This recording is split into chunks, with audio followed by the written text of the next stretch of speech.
Okay, this is Orlando Wilson, and what I want to talk about in this video is armored cars. A gentleman sent me a question on, do I think armored cars have an application for close protection services, which of course they do, and is it worthwhile?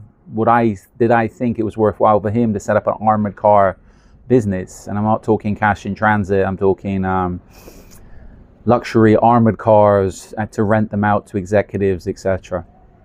Let's talk about the business perspective first. This gentleman's in Europe. You know what?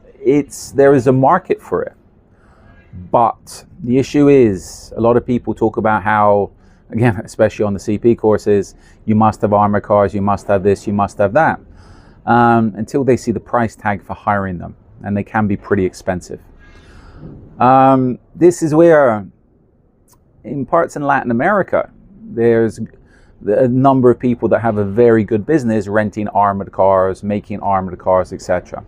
In Europe at the moment, in the future, it might be the way Europe's changing, it might be good business in the future.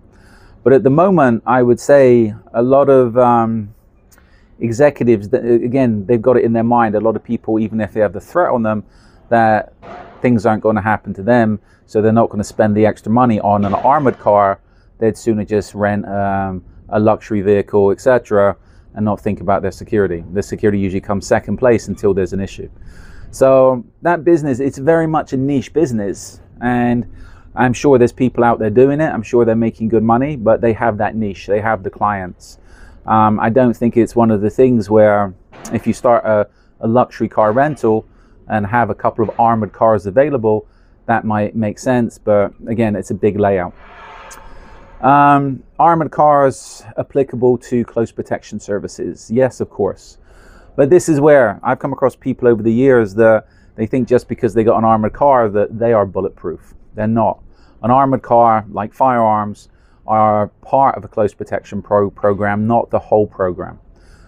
So you need to understand how to work with the car and how to apply the car.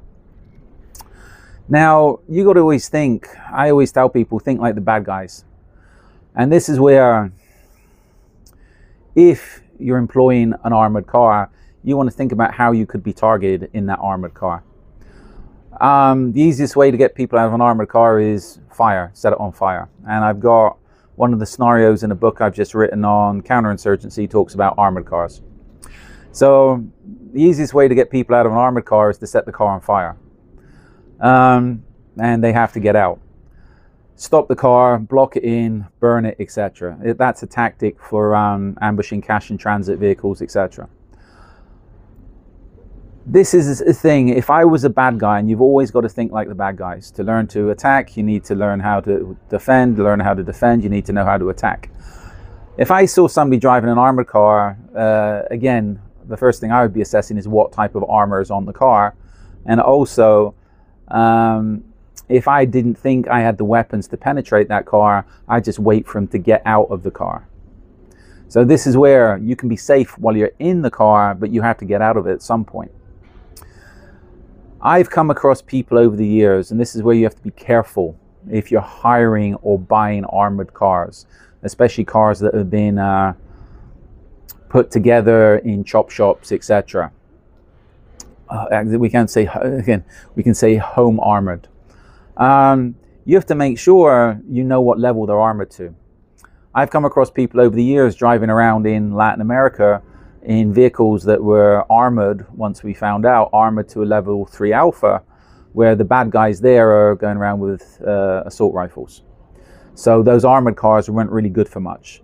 They might have made the client feel a little bit safer, but again, if somebody opened up on that car with an AK, an AR, a Galil, or whatever else they're carrying, that car would have problems. A good friend of mine, Shamel Akul, when he was in Venezuela, his armored car saved his ass because somebody attempted to carjack them and put 13 rounds into the car. If they never had a properly armored car, they would have had problems. So this is where you need to understand, especially if you're renting or buying a car, what type of armor is actually on the car. I come across one crew and I seen the car they rented as an armored car, and it wasn't armored. As far as the clients were concerned, they thought they had an armored car. and you could see that the windows were regular windows, and they were saying, oh, it's got Kevlar in the doors, Kevlar in the seats, and all the rest of it. You know what? I think they were talking out their ass just to get a bit of extra money out of these clients. So this is where always make sure you know what level the car is armored to, and if necessary, inspect the car to make sure it is actually armored to the level it should be. One issue with armored cars, properly armored cars, is they're heavy. They can be a lot heavier than regular vehicles. So this is where, from a close protection perspective, if you're working in the emerging markets, you need to make sure that the roads you're on or roads you're going to are going to be able to take the car's weight, etc. And also that whoever's driving the car can drive a car of that weight, and it might be a little bit off balance to what they're used to.